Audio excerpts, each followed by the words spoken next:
তো দেখুন তৈরি হয়ে গেল নিরামিষ পুঁইশাকের ছ্যাঁচড়ার রেসিপি। নমস্কার বন্ধুরা, তিয়াসাস রেসিপিতে সকলকে স্বাগত জানাই। আজ নিয়ে এসেছি দুর্দান্ত স্বাদের একটা পুঁইশাকের নিরামিষ ছ্যাঁচড়ার রেসিপি, যেটা গরম গরম ভাতের সঙ্গে খেতে অত্যন্ত সুস্বাদু লাগে। রেসিপিটা বানানো খুবই সহজ, ঘরে থাকা সামান্য কয়েকটা উপকরণ দিয়ে রেসিপিটা আপনাদের ঝটপট বানিয়ে দেখাবো। আশা করছি রেসিপিটা আপনাদের খুবই ভালো লাগবে। তো চলুন আর দেরি না করে ঝটপট দেখে নেওয়া যাক নিরামিষ পুঁইশাকের ছ্যাঁচড়ার রেসিপি। তো নিরামিষ পুঁইশাকের ছ্যাঁচড়া বানানোর জন্য এখানে আমি বেশ কিছুটা পুঁইশাক নিয়েছি। এবার পুঁইশাকের পাতাগুলো আর ডাঁটাগুলোকে আমি আলাদা করে নিচ্ছি এইভাবে। আর যে পাতাগুলোতে দেখবেন পোকা আছে সেগুলো ফেলে দেবেন। পুঁইশাকের পাতা আর ডাঁটাগুলোকে আমি আলাদা করে নিয়েছি। এবার আমি এই ডাঁটাগুলোকে কেটে নেব, একটু ছোট ছোট করে এইভাবে টুকরো করে নেব।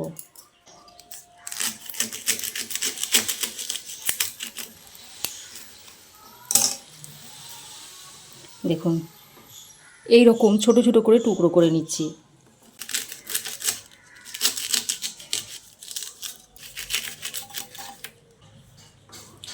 দেখুন পুঁইশাকের ডাঁটাগুলোকে এরকম ছোট ছোট টুকরো করে নিয়েছি। দেখুন কাটার পর পুঁইশাকের ডাঁটা আর শাকগুলোকে আমি আলাদা করে নিয়েছি। তারপর খুব ভালো করে পরিষ্কার করে ধুয়ে নিয়েছি।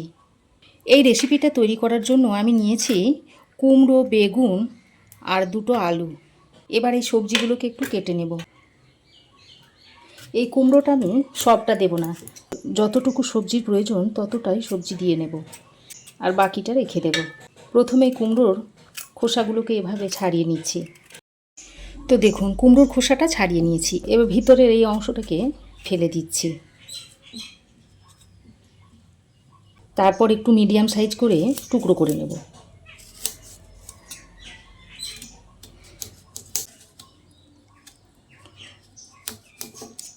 কুমড়োটা আমি একটু বড় বড় করেই টুকরো করে নিয়েছি। এইভাবে যদি বড় বড় করে কাটা হয় তাহলে কুমড়োটা গলবে না, আর তখন রান্নার পর খেতে বেশ ভালো লাগবে। কুমড়োটা কেটে নেওয়ার পর কুমড়োটাকে তুলে নিচ্ছি। এবার আমি বেগুনটাকে কেটে নিচ্ছি।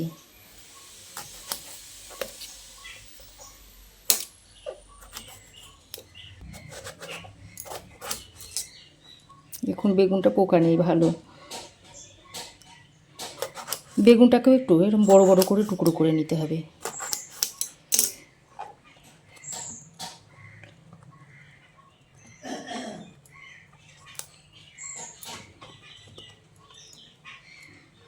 এবার এই আলুটাকেও ওই একইভাবে চৌকো করে কেটে নেব। তো দেখুন আলু, বেগুন, কুমড়ো সব কিছুই আমি চৌকো করে কেটে নিয়েছি। এদিকে আমি একটা বাটির মধ্যে নিয়ে নিচ্ছি 1 চামচ পরিমাণ হলুদ ও কালো সর্ষে, 1 চামচ দিয়ে দিচ্ছি পোস্ত, সাদা তিল দিয়ে দিচ্ছি 1 চামচ, দিয়ে দিচ্ছি দুটো কাঁচা পাকা লঙ্কা, আর অল্প একটু নুন দিয়ে দিচ্ছি যাতে সর্ষেটা তেতো না হয়। এবার একটা মিক্সিং জারের মধ্যে এটাকে ভরে নিচ্ছি। তারপর এটাকে ভালো করে বেটে নেব। তো দেখুন এই রকম একটা মিহি পেস্ট তৈরি করে নিয়েছি। এবার রান্নাটা করার জন্য কড়াই গরম করে দিয়ে দিচ্ছি সর্ষের তেল। তেল ভালোভাবে গরম হয়ে এলে দুটো ফাটিয়ে নেওয়া শুকনো লঙ্কা দিয়ে দিচ্ছি, আর সঙ্গে 1/2 চামচ মতো 5 ফোড়ন দিয়ে দিচ্ছি। তারপর ফোড়নটাকে কয়েক সেকেন্ড ভেজে নিতে হবে। ফোড়ন থেকে যখন একটা সুন্দর গন্ধ বেরোবে সেই পর্যায়ে কেটে ধুয়ে রাখা আলুগুলো দিয়ে দিচ্ছি। এবার আলুগুলো দিয়ে ফোড়নের সঙ্গে কিছুক্ষণ ভেজে নেব, বেশ লালচে করে ভেজে নিতে হবে। আলুর মধ্যে যখন এরকম একটা হালকা সোনালি রং ধরবে সেই পর্যায়ে কেটে রাখা কুমড়োগুলো দিয়ে দিচ্ছি। এবার কুমড়োগুলো দিয়ে আলুর সঙ্গে আরও কিছুক্ষণ ভেজে নিচ্ছি। কুমড়োর গায়ে হালকা সোনালি রং ধরে আসা পর্যন্ত কুমড়োটাকে ভেজে নেব। আর এই সময় আমি নুন বা হলুদ কিছুই দিচ্ছি না, কারণ এই সময় যদি নুন দেওয়া হয় তাহলে সবজিগুলো খুব ভালো করে ভাজা হবে না, কুমড়ো থেকে জল বেরোতে শুরু করবে। তাই নুন আর হলুদটা আমি কিছুক্ষণ পরে দেব। তো দেখুন কুমড়োর গায়েও হালকা হালকা কালার চলে এসেছে। এবার আমি বেগুনটা দিয়ে দিচ্ছি। বেগুনটা দিয়ে কুমড়ো আলুর সঙ্গে আরও কিছুক্ষণ ভেজে নিচ্ছি। আর বেগুন যেহেতু খুবই নরম সবজি, ভাজতে খুব একটা বেশি সময় লাগে না, তাই আমি বেগুনটাকে শেষেই দিলাম। তো দেখুন বেগুনটা দিয়ে আরও কিছুক্ষণ ভেজে নিয়েছি। এবার আমি এর মধ্যে কেটে রাখা পুঁই শাকের ডাঁটাগুলো দিয়ে দিচ্ছি। পুঁই শাকের ডাঁটাগুলো দিয়ে সব কিছুর সঙ্গে ভালো করে নেড়ে চেড়ে মিশিয়ে নিচ্ছি। তারপর এর মধ্যে স্বাদ মতো নুনটা দিয়ে দিচ্ছি, আর দিয়ে দিচ্ছি পরিমাণ মতো হলুদের গুঁড়ো। এবার নুন আর হলুদের গুঁড়োটা দিয়ে সব কিছুকে একসঙ্গে ভালো করে নেড়ে চেড়ে মিশিয়ে নিতে হবে। তারপর এইভাবে 3-4 মিনিট কষিয়ে নিতে হবে। তো দেখুন ডাঁটাগুলো দিয়ে সমস্ত সবজিকে আরও কিছুক্ষণ ভালোভাবে কষিয়ে নিয়েছি। এবার আমি এর মধ্যে পরিমাণ মতো জল দিয়ে দিচ্ছি। তারপর আবারও ভালো করে নেড়ে চেড়ে মিশিয়ে নিচ্ছি। এবার আমি পুঁই শাকের পাতাগুলো দিয়ে দিচ্ছি। তারপর একটা ঢাকনা লাগিয়ে সব কিছুকে ভালোভাবে সেদ্ধ করে নিতে হবে। তো দেখুন 3-4 মিনিট পর আমি ঢাকাটা খুলে নিয়েছি। আর দেখুন পাতাগুলো অনেকটা নরম হয়ে গেছে। এবার সব কিছুকে একসঙ্গে ভালো করে নেড়ে চেড়ে মিশিয়ে দিচ্ছি। এবার আমি এর মধ্যে সর্ষে, পোস্ত, তিল, কাঁচা লঙ্কা বাটাটা দিয়ে দিচ্ছি।